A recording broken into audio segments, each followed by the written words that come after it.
This is Call the Psychiatrist, the show where psychiatrists answer your questions. I'm Dr. David Handley. And I'm Dr. Abby Snavely. On this episode, we have 3 listener questions. Keith wants to know how therapists can tell if a session is good or bad. Ellen tries to make sense of her reaction once her therapist names something as abuse. And Jane was frozen at the end of her last session and wonders if it's worth going back. Say you like me, you better count the ways. Side to side. Listening to this podcast does not mean we have a doctor-patient relationship. Our intention is to educate and entertain you. Nothing we say is intended or recommended as a substitute for medical advice, diagnosis, or treatment.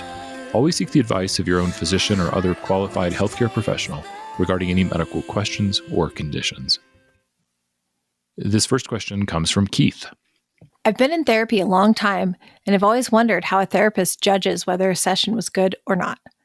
Is it when you feel especially attuned? Or when your client has a breakthrough or finally accepts your interpretation?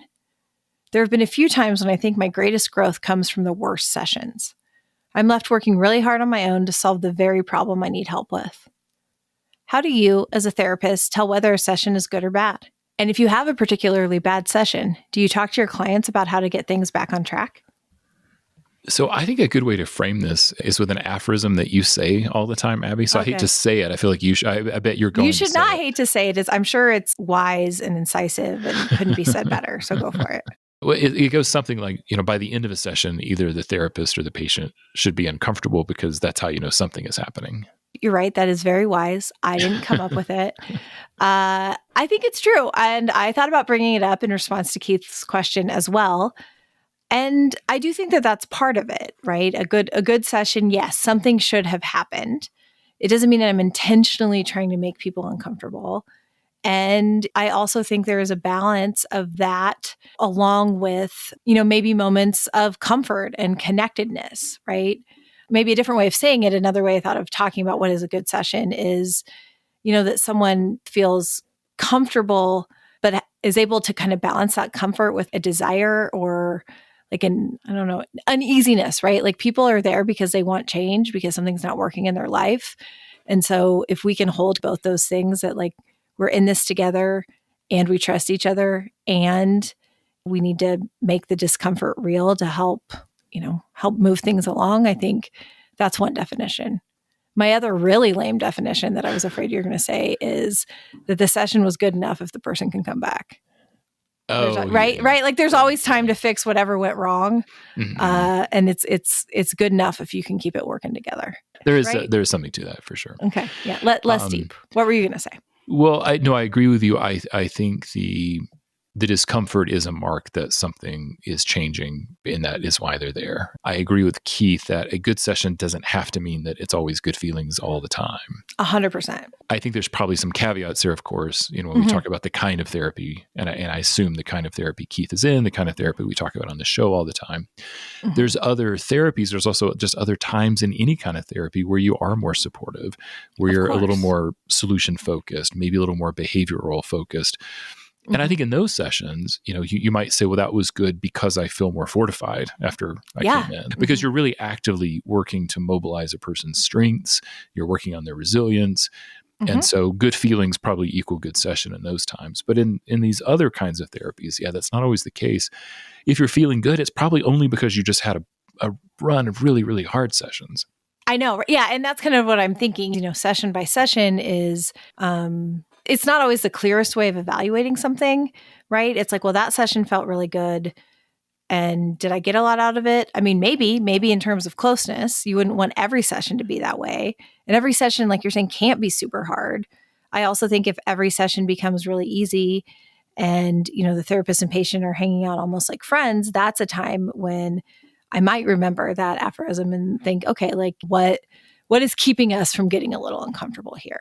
Right. Either we've actually accomplished something and we need to move on, or or we're both avoiding it. Yeah. Well, yeah. And then, and even, to Keith's point about feeling especially attuned, like, of course that feels good, right? Feels good for both people to be attuned. That's something that I strive for. But even times when I don't feel attuned, that's giving me information, right? It might be something about me, but it also could be something about the patient that's making it difficult to connect, right? Or something difficult to understand. So I think, most of the time treating all the sessions, whether we want to call them like, quote, good or bad, as information, then I think hopefully we can pull it into a narrative for that patient within the therapy that does feel good and productive. Yeah, it is hard to think of it as a binary like that. Yeah. That this is going well, this is not going well, because so to me, when I think of something that went well, it probably means the alliance is intact. Yeah. The person's working not only in the session, but between the sessions. Mm-hmm. So I suppose bad means that things are feeling more stalled. That maybe there's been some ruptures. Yeah. So as you're saying, like the attunement might be off, that's informational, but feelings are getting hurt. And we're not where we want to be yet. Yeah. Yeah. When he says, do you try to get back on track? Well, I think, again, if that comes from a rupture, then absolutely. I think you have to talk about that and see where, because that's helpful. That is part of the therapy itself, right? I mean, to understand where the rupture happened. I guess maybe, a bad session or something that I think is difficult. And again, I know we'll talk about this more later, but as if we have to end the session at kind of an inopportune time, right? Someone's really distressed or having a hard time. Is that a bad session? Not necessarily, but it feels pretty bad. And at those times, I'm definitely going to be coming back the next session and, talking about the end of the one before. Or even if the person was particularly distressed at any point in the previous session, I might pick up right there and ask about the reflections or what was that like? Now that we have some distance, what do you think was going on there? And maybe I have some ideas too. So yeah, getting back on track, getting back connected. But again, I think the point to me is always just understanding more about the person and about their process.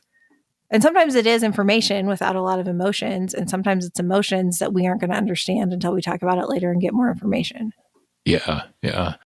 After this question came in, I was paying more attention to this week. And, there are those sessions when on the therapist side, you feel really energized. Like you think you've earned your keep. Kind of. Yeah. Like, I worked hard. But almost always in those sessions, if you're feeling energized, your patient is probably feeling beat up and pretty raw, right? They're going to be chewing on stuff for such a long time because, maybe it was just the confrontations were timed right. And again, something started happening. On the other hand, it can be equally good. And then on the therapist side, you can feel depleted. Yes. Like it's exhausting. I was like, when I feel like I'm really working hard for my money, it does not always feel good or energizing, right? It's like, oof. Well, at least the emotional, the positive emotions are on your side. But then the other option is, I think there's an inverse in that. So if I'm exhausted, it's probably because, maybe the person was acting out, maybe they were more regressed. There was a lot of emotion to absorb. Right. Things were intense, but then, so I feel maybe beaten down, but then. Yeah, you held it. Yeah, and then the patient actually leaves a little more secure, more contained, or feeling a little more confident. Yeah, man. I mean, I've definitely been on the patient. I've been on both sides of that. And so I was thinking about that too, of times when maybe the patient thinks it was a good session and the therapist doesn't necessarily, Keith is kind of reflecting on that, that he can say, the worst session, I'm guessing, maybe the most frustrating or the most intense, but he says he's left working hard on his own. Right. And so, the higher version of my therapist self says, yeah, that is good. Right. Like we are helping people learn how to think about themselves and figure things out on their own and move on, without it. But at the end of that session, if I'm Keith's therapist, I might be feeling frustrated or it wasn't very good or we didn't get things kind of tidied up. And he's working on it in between. Whereas like I may have had more, the selfish part of me may have had more momentary satisfaction if I had made like a brilliant interpretation and like put it together for him there on the spot. I mean, because it's like, is it a good session? Sometimes, yeah. Do I have a good performance? Am I not in a performing way, but you know what I mean? Like, did I show up? I'm attuned. I like to make interpretations where we are able to link kind of what we're doing or what we've observed with things in the outside world. Like to me, that can also feel like a really good session because it's kind of validating or proving that what we're doing in the room is also helping with their life. Maybe I do like it when kind of regardless of the emotions, but if there's a real sense that we're on the same team, like you said, that we like at least one of us can be curious, but like we're in this together. Yeah. And the kind of togetherness of that, I think maybe is when I would say it's like the best session, or reassuring maybe to both of us that we're on the right track. But I think all the more like frustrating, bad, confusing ones in between often, are kind of necessary to get back to that point where we're really like clicking. Yeah, I think that's the answer. It almost doesn't matter what the content is, as long as the alliance is good, as long as we're in it together. It's going to be fine. I think Keith good is also enough again to come back and work it out. Yeah, if you're it's like good super enough. Pissed. I mean, ultimately, I think that Keith is right, though. I mean, I think the best ones are the ones where he's taking it home and doing something with it. Yeah, and I'm sorry they feel like the worst, but I don't know. People come to therapy to feel better, right? Eventually, but the expectation to kind of feel good every time is at least not usually what we're in the business of, right? Like people are coming in with real problems and it's going to be tough. Good luck, Keith. Here's to more good, less bad.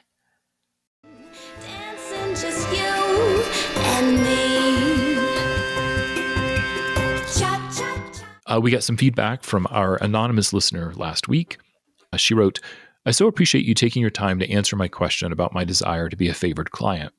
It was a relief to hear that some of my concerns are justified, while others likely have to do with my past. Great food for thought. I'm going to talk to my therapist next week about the time issue. It really bothers me. I'll let you know what happens next. Keep up the great work. Really enjoy your pod." I can't wait for the follow-up. I love this. Yeah, no, I'm curious to see what's going to happen. So thanks for taking the time to write that. Really appreciate it. Yeah. Cha, cha, cha, cha, cha, cha, cha. This question comes from Ellen. So I think her question is going to be an example of exactly what Keith was onto in that first question. So this sounds like a good session in that something meaningful happened, but it sure felt awful in the moment. So her question is, I thought this was going to be a relatively easy session today, but I was definitely wrong. We got to talking about stuff from my childhood, and I brought up something I had never mentioned before. It ended up bringing up way more emotions than I was ready for. That's when my therapist looked at me and said, "That was abuse, and I'm just so sorry you had to go through that." I always knew that it was kind of f***ed up, but it never crossed my mind that it was abuse. Abuse is what happens to other people, not me. After hearing her say it, though, I felt two things. First, I wanted to push her away. Second, I realized that if I had heard someone else talk about the same things, I would definitely say it was abuse. Her words made me feel broken. They made me feel so much sadness and anger over what I had been through and how it still affects me today. How come what she says impacts me so deeply? How come I feel both validated, which feels good, and raw, which does not? It's terribly confusing. Ellen, I think this is a good question. And I think that this kind of experience of, having something named and in a sense becoming more real is not uncommon, right? Both in the kind of shock and pain, as well as the confusion of it. So again, I think it's a good question. And like you said, I think it relates to also what Keith was saying. Yeah, it's exactly what I was going to say. Naming makes it real. Naming is the story of creation. Knowing a name, I guess maybe on the positive is gives us the illusion of some control over it, but right. It is hard. I think that's what you tell kids in CBT, right? If you can name it, you can tame it. I was thinking more to like Western civilization. All creation myths start with the power of the name. Okay, I'll go low, you go high. That's fine. Whatever. you destroy the lurking monsters by calling out their name. I think that's some Egyptian myth. So anyway, no, that's beautiful. But I think that's right. But I think then some of the question for Ellen may become what was at least previously the benefit of keeping it unnamed or unidentified. Yeah. She's worked really hard to avoid it for a long time. Her whole life. And it makes sense that, she used the word raw. That makes sense. She's completely exposed. Yeah.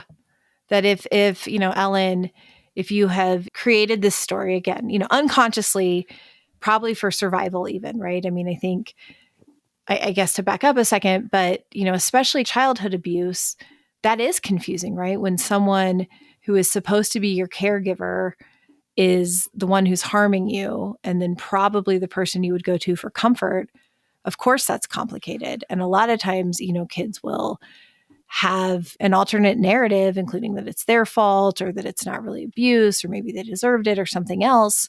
But I think the function of a lot of that is to continue to keep going and trying to continue to believe that the people that are supposed to protect you and care for you do and will. I have just so much compassion for this. I think, one, obviously she felt good and trusting enough to tell her therapist. And I have to think also that the timing for her to hear it had to be right.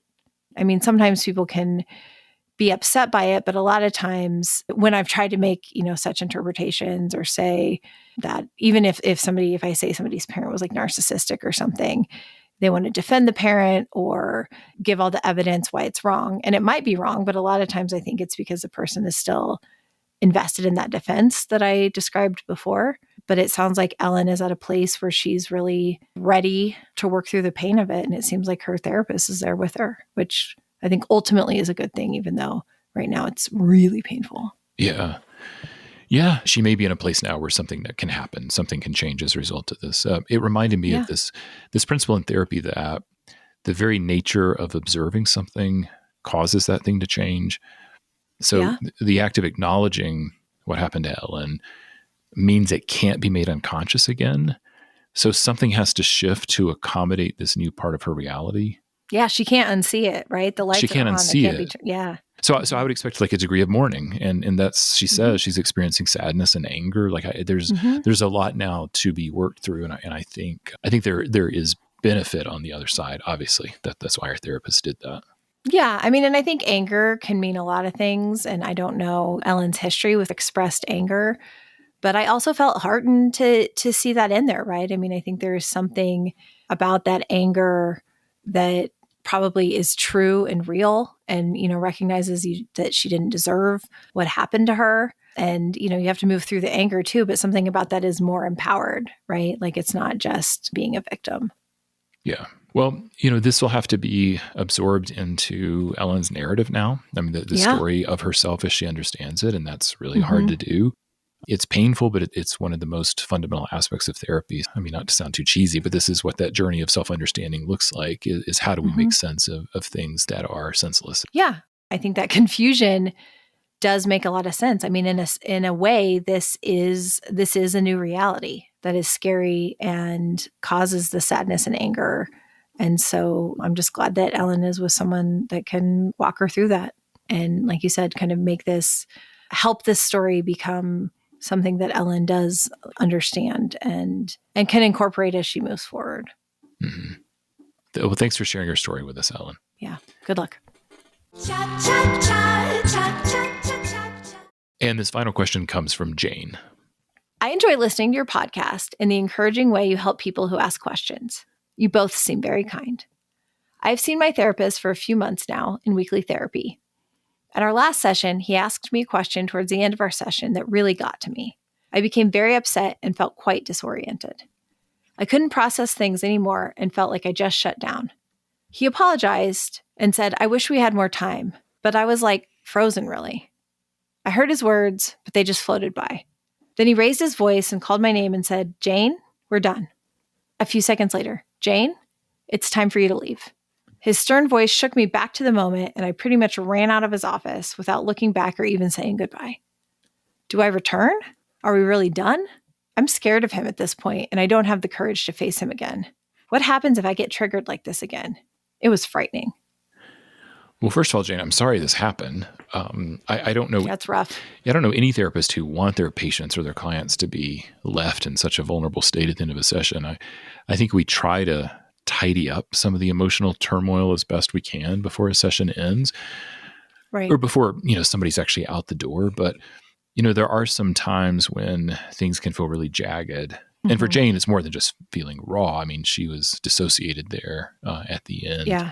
But I mean, I'm sure we both have stories around this. I can think of somebody who, left a session and then drove 25 miles in the wrong direction before he realized what he had done. He was just, that much in his own mind. No, Dave, I mean, I understand. I've been there. I've been in a daze. I remember leaving a session one time and then, going to the grocery store and kind of showing up for the next thing I had late, just like, again, being really disoriented. But I mean, I think it happens in all sorts of ways. I've had patients tell me, they sit in the parking lot for an hour afterwards before they feel like they want to drive, right? Or people who will maybe call. Sometimes people will email to sort of check in and make sure that everything's okay and I'm willing to see them again. And I might think it's something that's a given, but obviously they were so distressed when they left. No one wants this to happen, and yet it does. To your point about getting things tied up or put away, I agree that is often the goal. I mean, sometimes if I'm seeing people in a multi-time a week therapy, there is a little bit more freedom to kind of leave things open-ended, if they know they're coming back the next day. But again, I think that's not when we're talking about this type of distress. And so, we have a lot of information about how Jane felt, how it ended. We don't really know the content, which I think is fine. But I wonder what you think about kind of how the therapist handled it at the end. Well, I have to think that he was trying to just ground her a bit. Like he was using... I agree. Go ahead. Well, I mean, he was using her name, and I'm guessing he had to be a little more assertive because it wasn't working. I mean, he was trying to get her attention. And then I also wondered about how much time elapsed. I mean, to Jane, it was just seconds, but because of and how much distress she was in, I actually wondered if maybe even a minute or two had passed by. I mean, she would know that. I mean, she checked her watch or something. But so I had the sense that, the therapist just wasn't really sure how to get her to check back in with them. So I think if there was any escalation as far as tone of voice and things, I'm sure he just was kind of doing what he could to kind of get her back in the room with him. And be pretty direct, right? I mean, I think you're right. Of course, Jane could have checked her watch or things like that, but she's talking about feeling frozen and unable to process, words floating by, right? So, I mean, I don't think it's unrealistic to assume that she also kind of lost a sense of space and time. I mean, sometimes when this is happening, I do think the use of somebody's name is helpful. I think other times or at the same time, just even asking somebody like, are you here? Are you here with me? Or reminding them, different ways of doing grounding. But yeah, I mean, I think his very direct, simplistic kind of statements to me do seem ideal for cutting through that, right? Saying somebody's name, giving a direction. He probably recognized that she couldn't really process or wasn't in the same kind of state. She was shook back to the moment. So in that way it worked, but she was still left with all of her emotions after she had to kind of run out of there. Yeah. And obviously if it had happened in the middle of the session or the beginning of the session, I'm sure he would have conducted it differently. He probably would have given a lot more time. They would have definitely had time then to process what had happened. So it was just an unfortunate timing. And I think that's really hard. I mean, sometimes, we do body language or you might stand up. I mean, and I even, at the end, she asks, are we really done? And the way that I, interpreted that, or one hypothesis is that in that state that she felt pretty regressed, right? Kind of younger, more concrete. I'm guessing he's saying, Jane, we're done, saying this is just the end of the session. Like we're done for today. And it almost seems like she heard it like the whole therapy is done. Right? Yeah. Like, Do you think she took it that literally? I think she may have in that moment, Yeah. because it sounds like she went to like a way earlier, younger, regressed, whatever you want to call it, place. And, again, where the words kind of have absolute meaning. I mean, hopefully now she's a little, now and shortly thereafter, like a little more put together to kind of realize that it was symbolic, or maybe it was about that day or something like that. But she heard those words as really final, or she's afraid they're really final. Yeah, that's interesting because, when she's, that explains the question, are we really done? Yeah. So if that is how she heard it, then the answer is, well, no, he was talking about the end of the session. Right. And yeah, you're right. That would speak to how regressed she was if she took it quite literally. And hearing it like an abandonment, right? Which of course that's scary. Right. I mean, but even by the end of the question, she's talking about, well, what happens if I go back and get triggered? So she's like thinking it's possible, but there's also a possibility that I think in her mind that he would leave her in that state. Right. It could happen again. She's ambivalent though about exposing herself. I think though, as you said, we don't know the content. We don't know what the topic was, but it's a big deal. And I think you're going to want to understand that. I get that it was frightening. You want to avoid it, but I don't think avoidance is going to be the best strategy anymore. Like that may have worked for a while, but this has now happened. And so I don't see how you can prevent getting triggered without understanding like what that was all about. Yeah, I mean, right. And I assume that this therapist or any therapist worth his salt is obviously going to be affected by this and thinking about what happened. Mhm. As we said, he doesn't want this to happen again, but figuring out a way to get through it. And, you know, if someone came back after this type of incident, yeah, I would want to talk about what happened. I might want to talk about grounding techniques. I might want to talk about what might be better next time, right? If there's a way that feels better, feels safer to come back. You know, but again, that's all kind of contingent on her being able to return. She's seen him for months in weekly therapy. I assume that, you know, they have something of a rapport or some level of trust as she goes back. So I even wonder about things like calling to listen to his voicemail. I mean, it may be worth hearing his voice on his recording in a way that's not just the memory of that sternness and not through the lens of how she felt at that time. That might be enough to kind of help bring her back to the other version of that therapist she knew. Mhm. She could leave a message or not. She might ask for a phone call back. I mean, I wonder if even a few minutes on the phone with him, if he's open to that, to reestablish what they had before or reestablish or give him a chance to sort of say what his plan is or that he doesn't want that to happen. You know, something like some explanation that just reminds her that he's on her side and isn't trying to make her feel that way might help her get back in, right? Or maybe she can do some thinking or journaling about other experiences they've had and other times when he's been trustworthy. Because I think when there's like a major rupture or something like this, it can be easy to feel like that's the only thing that matters, right? Or when someone's triggered, that kind of overwhelms everything else. But I would hope if she kind of zooms out, there's also a lot of good or good enough experiences that might balance it out and remind her that their work together isn't just about that triggered moment. Yeah. They have the same goal. He doesn't want this to play out in that same way again. No. I mean, Never. of course it may happen again, but he doesn't want to, Mhm. I mean, that doesn't feel good for anybody involved. Right. She might be able to just say, you know, telling me it's time to leave didn't work. And they might be able to work out a plan so that she even knows if it happens again, she'll be able to get out of it with less distress. And giving her some control over how that might go ahead of time might even kind of help her with that regress state. Oh, I think their endings are going to have to be a lot different. I mean, I think there's going to be a lot more Oh, yeah. signposting, you know, with 10 Uh-huh. with 10 minutes remaining. Let's avoid going super deep. Let's avoid some kind of interpretations here at the end. Again, I'm sure he was just caught Yeah. off guard as much as she was caught off guard too. And he maybe he thought he really was saying something, you know, kind of relatively benign. Right. And so, you know, I think for both of them, understanding what it was that got to her, because, you know, most therapists are going to intentionally drop a bomb right at the end of the session. I bet he was surprised, both at the reaction or just even at the fact that it was like such a big deal. Yeah. You know, if it was Jane at the end of the session before she ran out, I might have asked her if, you know, sitting in the office for a few extra minutes would be helpful. Or even, you know, if I had a patient right after to say, like, you know, feel free to sit in the waiting room as long as you need to.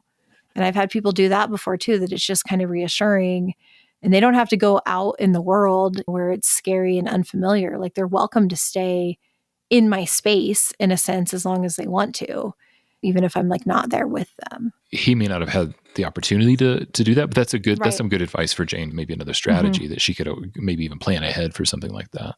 You know, give yourself some space. Like don't, and even just having the expectation, you know, you may need to leave the office right on time or the consulting room or whatever you want to call it. But like, that doesn't mean you have to leave the building or the parking lot or even the waiting room necessarily. Yeah. I mean, take care of yourself. And I think that also just helps with kind of that feeling of rejection and scariness. So like finding a way or a place to feel safe. I don't know, Jane. I think you got to go back. I think you guys touched on something important and hopefully you get through it and don't have to kind of live through that in the same way or can get a little more control over it. All right. Well, thank you all for listening. And a special thanks to Keith, Ellen, and Jane for the questions.